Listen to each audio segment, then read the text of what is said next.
এই আজকে আমাদের বাড়িতে ফ্রিজ ক্লিন হচ্ছে, মানে আমি আর মনি দুজন মিলেই করছি ফ্রিজটা ক্লিন। প্রচুর নোংরা হয়েছিল ফ্রিজটা, মানে যেরকম থাকতে থাকতে হয়, এমনি নর্মালি মোছা হতো, কিন্তু সব বার করে একবারে পরিষ্কার করা হয়নি। আজকে ওই জন্য ফ্রিজটার থেকে সব বার করা হয়েছে। এখন আপাতত ফ্রিজের কন্ডিশন হচ্ছে এরকম, তাকগুলো সব কটা বার করা হয়েছে, নিচের যে বাস্কেটের জায়গাটা থাকে সেটা বার করা হয়েছে, ইভেন এদিকে সাইডের যে প্যানেলগুলো থাকে সবগুলোকে বের করে দেওয়া হয়েছে ফ্রিজ থেকে। এখন ফ্রিজের কন্ডিশন এরকম।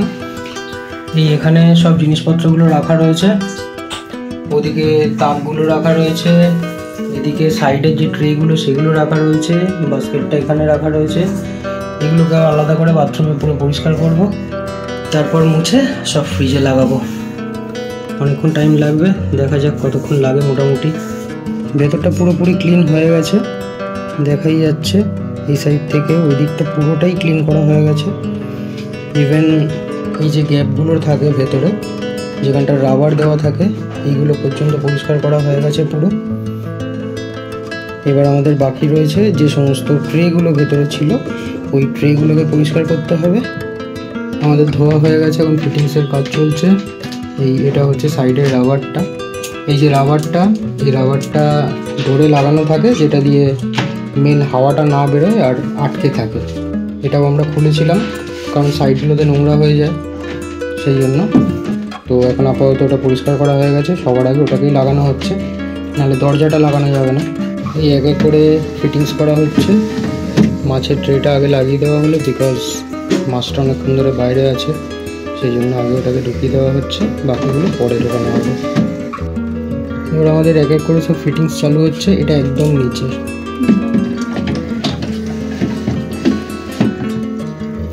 আমি ইভেন কাঁচটা পর্যন্ত ওখান থেকে খুলে তারপরে পরিষ্কার করেছিলাম। আর এগুলো হচ্ছে এই সাইডের যে র্যাকগুলো আছে,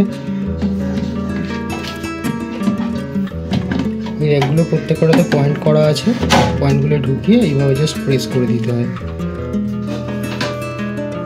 এই জায়গাগুলো দেখুন, দুটো গুটলি গুটলি পাকানো আছে।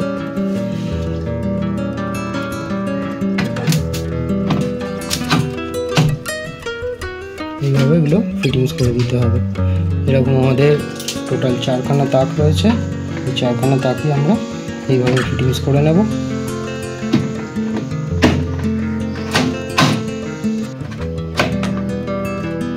আমাদের 4খানা তাকই লেগে গেছে। পরিষ্কারটা ভালোই হয়েছে, কিন্তু একটু অন্ধকার আছে বলে অত ভালো বোঝা যাচ্ছে না।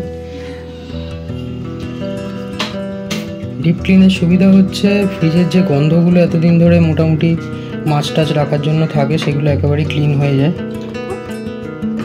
আর আমাদের পরিষ্কার করবার জন্য আমরা যে জিনিসটা মেনলি ইউজ করেছি সেটা হচ্ছে খাবার সোডা আর লেবু। গরম জলের মধ্যে খাবার সোডা আর লেবু আমরা দিয়ে দিয়েছিলাম, দিয়ে তারপর ব্রাশ দিয়ে ভালো করে পরিষ্কার করেছিলাম। খুবই ভালো ক্লিন হয়েছে। এখন এক এক করে তাকগুলো সবগুলো লাগানো হচ্ছে। এরপর খালি নিচের যে ঝুড়িটা থাকে সেটাকে বসানো বাকি থাকবে, বাকি পুরোটাই কমপ্লিট আমাদের।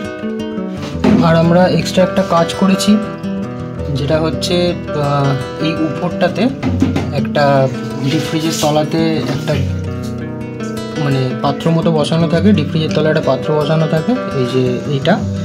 তো এটার কাজ হচ্ছে জলটা যেটা আসছে, এই জলটা এর মধ্যে দিয়ে বাইরে বেরিয়ে যাচ্ছে। তো ওই যে পাইপটা যেটা রয়েছে, ওই পাইপটা দিয়ে জলটা বেরিয়ে যায় বাইরে। তো সমস্যা হয় কি, অনেক সময় আমাদের যেরকম জায়গা অনেক কম, তো আমরা ফ্রিজটাকে ঠিকঠাক করে টেনে বার করে জলটাকে বের করতে পারি না। অ্যাকচুয়ালি কাজই হচ্ছে যে জলটা যেটা বাইরে জমা হবে, সেই জলটা ফ্রিজটা যে গরম হয় ওটা ভেপার হয়ে উবে যাবে। কিন্তু আমরা কি করব, এই যে গর্তটা রয়েছে ওখানে একটা তলায় বাটি রেখে দেবো, ওই বাটিটার মধ্যে জলটা ভর্তি হবে, তো জলটা ফেলে দেবো।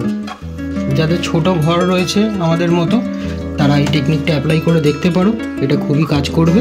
তাহলে কি হবে, ডিপ ফ্রিজের আর ফ্রিজের যে গন্ধগুলো জলগুলো মাছ টাছগুলো রাখা হয়, সেই নোংরা জলটা ওখানে এই যে বাটিটা বসিয়ে দেওয়া হলো, বড় বাটিটা বসালাম যাতে বেশি জল। আচ্ছা, এই বড় বাটিটা বসিয়ে দেওয়া হলো। ওই ওপরটাতে একটা ফুটো রয়েছে।